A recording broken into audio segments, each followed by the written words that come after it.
जय हिंद प्यारे दोस्तों, स्वागत है आप सभी का हमारे वीडियो चैनल सक्सेस क्लासेस 3.0 में। आज ब्रह्मास्त्र बैच में रीजनिंग का आपको डायरेक्शन टेस्ट आपको पढ़ाने वाले हैं। ठीक है, तो चलिए हम देरी ना करते हुए सवाल की तरफ चलते हैं।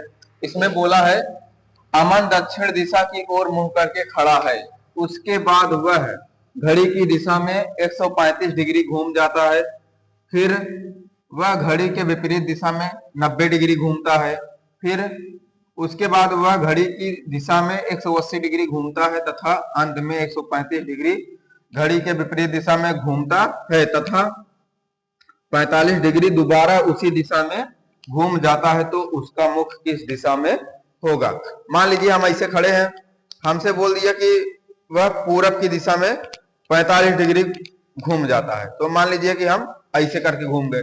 अगर 90 डिग्री बोलेगा तो हम ऐसे घूम जाएंगे। ठीक है, तो मेरा मुंह पहले इस दिशा में था, अब इधर हो गया। जो आपका दाया होगा वही इसका भी दाया होगा। ठीक है, तो यहाँ पर बोला है क्या, क्लॉकवाइज और एंटी क्लॉकवाइज। यहाँ पर घड़ी का विशेष ध्यान देना पड़ेगा आपको। ठीक है, घड़ी की सुई क्लॉकवाइज में हमेशा चलती है और एंटी क्लॉकवाइज मतलब घड़ी के विपरीत दिशा में।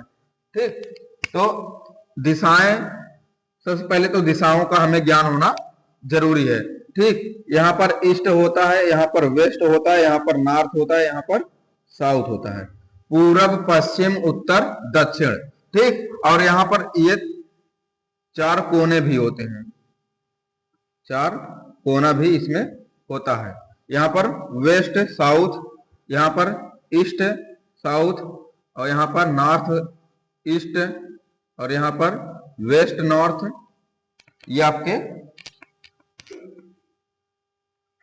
कुल मिलाकर के ये 8 दिशाएं हो गई। ठीक है, तो सबसे पहले चलिए हम सवाल की तरफ चलते हैं। और सब में देखिए यहाँ पर 45 डिग्री का कोण बन रहा है, यहाँ पर भी 45 डिग्री का कोण बन रहा है, और यहाँ पर भी 45 डिग्री का कोण बन रहा है, यहाँ पर भी 45, यहाँ पर भी 45, और यहाँ पर भी 45 डिग्री का, यहाँ पर भी 45 डिग्री का कोण बन रहा है। अर्थात सब में 45 डिग्री का कोण बन रहा है। अगर सबको जोड़ देंगे तो 360 डिग्री का कोण बन जाएगा। ठीक है, तो चलिए हम सवाल की तरफ चलते हैं। इसमें बोला है कि क्लॉकवाइज और एंटी क्लॉकवाइज, तो यहाँ पर क्लॉकवाइज और यहाँ पर एंटी क्लॉकवाइज। ठीक, ये हो गया। अब देखिए जो घड़ी की दिशा में बोला है उसमें क्लॉकवाइज लगा देंगे, और जो घड़ी के विपरीत दिशा में होगा वो एंटी क्लॉकवाइज हो जाएगा। ठीक है, तो इसमें बोला है दक्षिण की दिशा की ओर मुंह करके खड़ा है।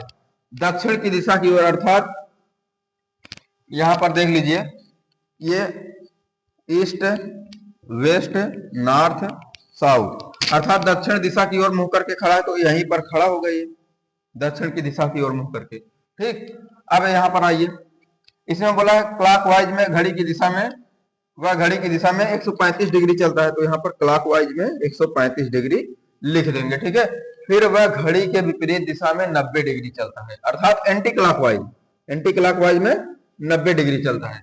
उसके बाद घड़ी की दिशा में 180 डिग्री घूमता है, अर्थात क्लॉकवाइज वह 180 डिग्री घूमता है। ठीक, तथा अंत में 135 डिग्री घड़ी के विपरीत दिशा में, अर्थात anti clockwise 135 degree anti clockwise घूमता है,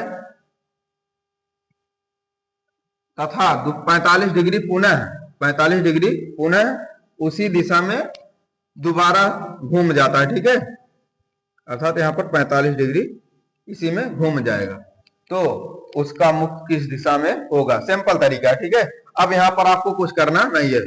यहाँ पर देखिए 135 है और यहाँ पर 135 है, तो इसको काट दीजिए। ठीक, इन दोनों का रेशियो निकाल लीजिए। ये 180 आया है, ये अगर इसको जोड़ देंगे 90 में 45 जोड़ देंगे तो 135 डिग्री आ जाएगा। ठीक है, अब इन दोनों का अंतर निकाल लेते हैं, इनका और इनका अंतर निकाल लेंगे, जितना आएगा वही आपका आंसर हो जाएगा। ठीक है, तो 135 और 180 और 135 के बीच का अंतर निकालेंगे तो 45 डिग्री आएगा। ठीक, अब देखिए 45 डिग्री मान किसका बड़ा है? क्लॉकवाइज, तो 45 डिग्री घड़ी की दिशा में, घड़ी की दिशा में। ठीक, जिसका मान, इन दोनों में से जिसका मान बड़ा होगा उसी की दिशा में वो घूम जाएगा। ठीक है, तो 45 डिग्री घड़ी की दिशा में घूमेगा, तो आदमी पहले यहाँ मुंह करके खड़ा था ना, मान लीजिए आदमी साउथ में यहाँ पर दक्षिण बोला था, दक्षिण दिशा की ओर मुंह करके खड़ा है, ठीक। तो यहाँ पर आदमी मुंह करके खड़ा था दक्षिण में। अब ये 45 डिग्री जब घूम जाएगा तो ये यहाँ पर आ जाएगा, अर्थात पश्चिम पश्चिम या फिर दक्षिण पश्चिम की दिशा में आ जाएगा। दक्षिण, यहां पर लिख दीजिए 45 डिग्री दक्षिण पश्चिम की दिशा में, पश्चिम की दिशा में, ठीक। ये आपका करेक्ट आंसर हो जाएगा इसका।